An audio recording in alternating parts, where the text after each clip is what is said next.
It starts with a phone call, 3 a.m. An astronomer at the Kitt Peak Observatory in Arizona notices something. An asteroid that shouldn't be moving the way it's moving. Its path is bending, not from the sun, not from Jupiter, from something invisible, something massive. Within an hour, every major observatory on Earth is pointing at the same region of space. X-ray telescopes, radio arrays, gravitational wave detectors, and what they find makes them stop breathing. A black hole, 3 times the mass of the sun, 2.5 billion kilometers away, just beyond Neptune's orbit, and it's moving toward the inner solar system, toward Earth. At its current speed, it will cross Jupiter's orbit in 18 months, Mars's orbit in 30 months, Earth's orbit in 42 months, 3.5 years. That's how long humanity has left. Not because the black hole will hit Earth, it won't, but it doesn't have to. A 3 solar mass black hole passing through the solar system will tear apart every stable orbit, fling Earth into deep space or into the sun. Why a black hole in our solar system is dangerous? Because it doesn't need to hit you to kill you.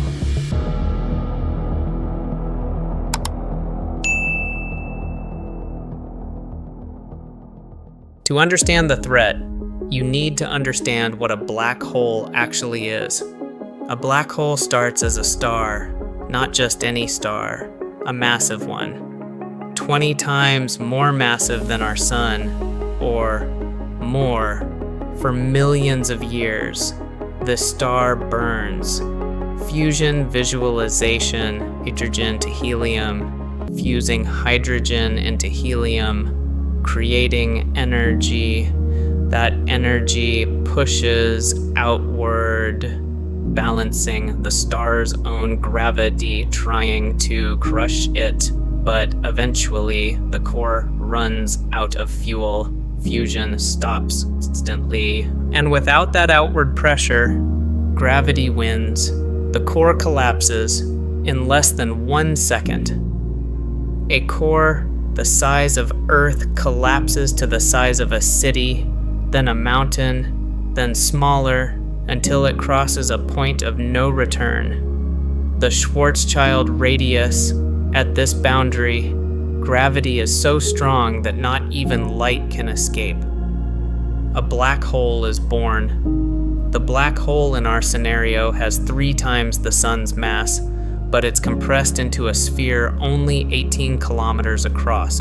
Smaller than Manhattan, 1 teaspoon of black hole material would weigh as much as Mount Everest, and the gravity at the event horizon is so extreme that space-time itself bends into a pit you can never climb out of. A black hole is not a hole in the sense most people imagine. It's not a tunnel, it's not empty space, it's an object. An extraordinarily dense object where matter has been compressed to such a degree that it warps space-time into a one-way trap.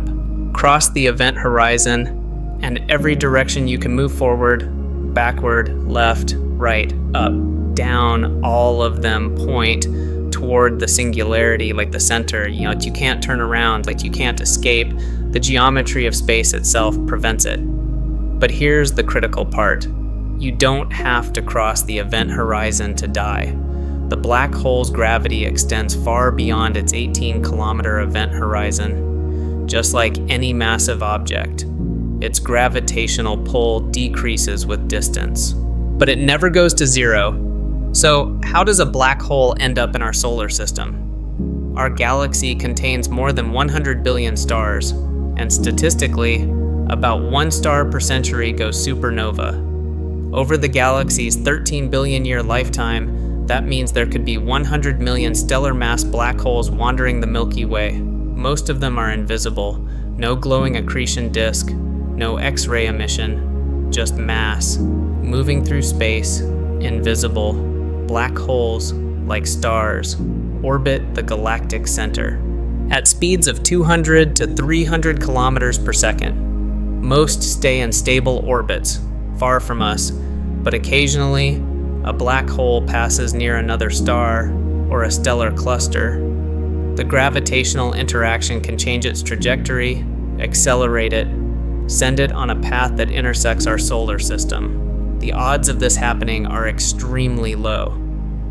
Astronomers estimate a close encounter with a rogue black hole might happen once every billion years. Maybe, but low probability is not. Impossible, and if it happens, we'd have very little time. With current technology, we could detect a rogue black hole only if it passed in front of a bright star, bending the starlight, creating a temporary brightening. This is called gravitational microlensing, and it only works if the black hole is within a few light years.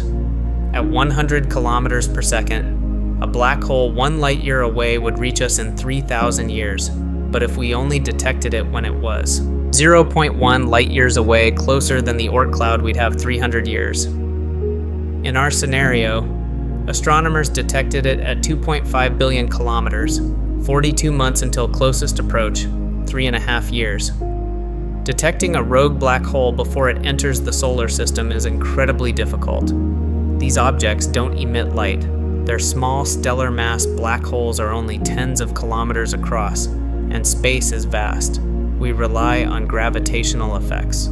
Stars moving in unexpected ways, light bending around invisible mass. But by the time we notice those effects, the black hole could be very, very close. And at that point, the question isn't whether we can stop it. The question is, how much time do we have to prepare for the end? The black hole crosses Neptune's orbit. Neptune's orbit shifts, becoming more elliptical. Uranus feels the pull. Its orbital resonance with Neptune destabilizes. At this range, Earth's orbit remains mostly stable, but astronomers are already running simulations, and the predictions are unanimous. When the black hole reaches closest approach, Earth's orbit will become chaotic. The black hole crosses Jupiter's orbit. Jupiter is the most massive planet in the solar system, 318 times Earth's mass. As the black hole passes, Jupiter's gravity pulls on the black hole. The black hole's path bends slightly, but the black hole pulls on Jupiter much harder. Jupiter's orbit becomes wildly elliptical. Its orbital period changes, and its moons, Europa, Ganymede, Io, Callisto, their orbits destabilize. Some might collide with each other, others are flung into interstellar space. The black hole reaches the orbit of Mars. Mars is much smaller than Jupiter, 1/10 Earth's mass. At this range, the black hole's tidal forces are strong enough to stress Mars's crust. Mars quakes, volcanic eruptions, and if Mars passes close enough, its thin atmosphere could be stripped away entirely, which sits between Mars and Jupiter, is thrown into chaos. Thousands of asteroids are flung into new orbits, some toward the inner solar system, toward Earth. The black hole is now 200 million kilometers from Earth, closer than the Sun. Earth's orbital velocity begins to change. We're being pulled. The seasons become irregular. The length of the year is changing. The moon's orbit around Earth starts to destabilize. On Earth's surface, people notice gravitational anomalies. Ocean tides become extreme. Coastal flooding. Earthquake frequency increases. The planet's crust is under stress. People think a black hole passing through would just suck everything in like a vacuum cleaner. That's not how it works. Gravity follows an inverse square law. The closer you are, the stronger the pull, but it drops off rapidly with distance. What kills you isn't being sucked in, it's the orbital chaos. Earth's orbit around the Sun is finely balanced. Change our velocity by even a few percent, and we're either flung into deep space where we freeze or we fall toward the Sun, where we burn. Either way, it's over. So, how likely is this scenario? 100 million stellar mass black holes in the Milky Way. Most are in stable orbits, orbiting the galactic center, far from our solar system. Our solar system sits 26,000 light years from the galactic center.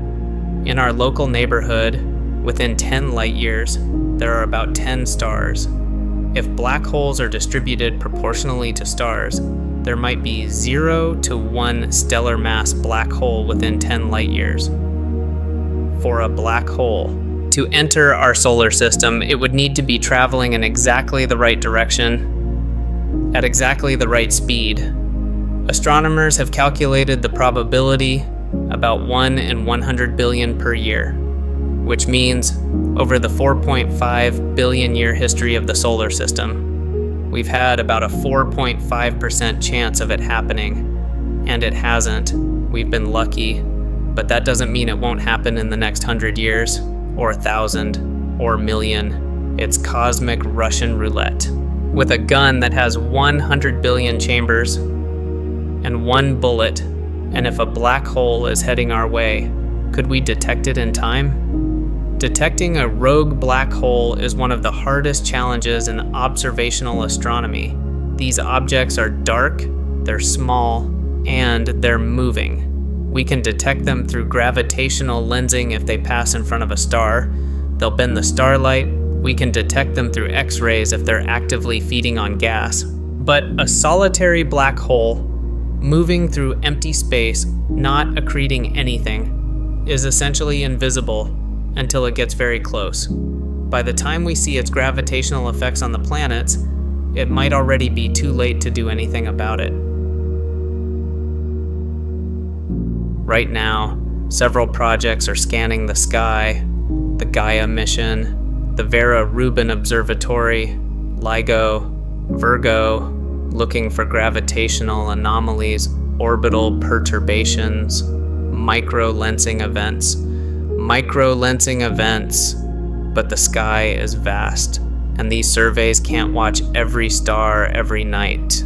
There are gaps, and a black hole could slip through. So, if we detected a black hole heading toward the solar system, what could we do? With asteroids, we've proven we can change trajectories, hit it hard enough, and you can nudge it off course. With comets, we've discussed nuclear deflection, vaporize part of the surface, use the ejected gas as thrust. With a black hole, a 3 solar mass black hole has a mass of 6 times 10 to the 30th kilograms. Moving at 100 kilometers per second, its momentum is 6 times 10 to the 35th kilogram meters per second. The most powerful nuclear weapon ever detonated was 50 megatons. That's 2 times 10 to the 17th joules. If you detonated that bomb next to the black hole, the momentum change would be negligible, less than 100 millionth of a percent. The black hole's trajectory would change by less than a meter by the time it reached Earth's orbit.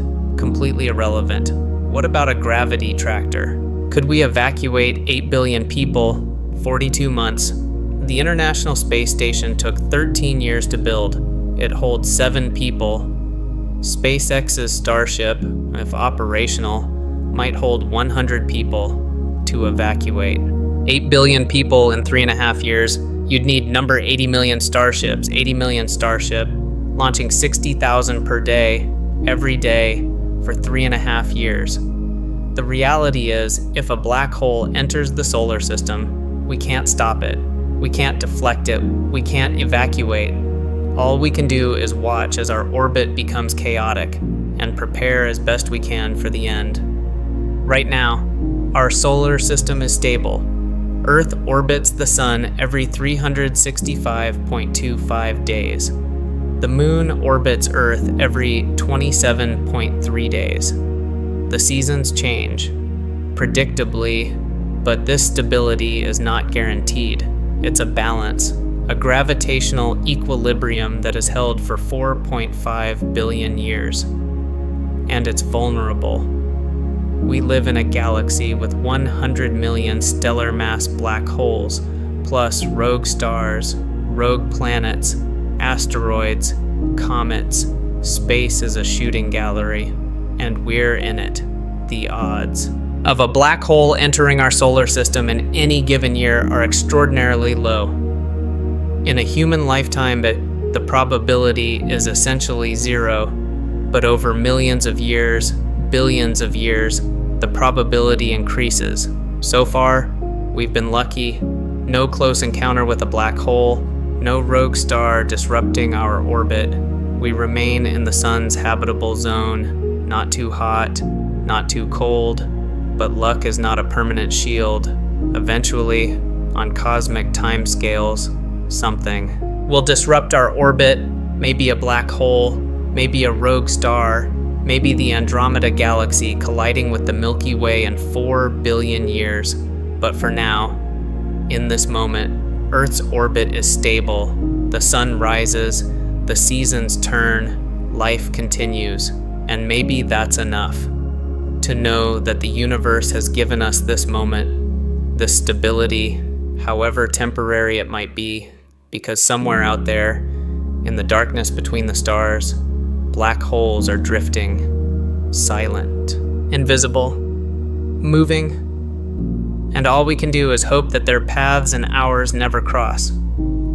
Probability of black hole encounter per year 1 in 100 billion. In 4.5 billion years, we've been lucky. For now, Earth's orbit is stable. That's something. For everyone who looks up at a stable sky and takes it for granted, don't.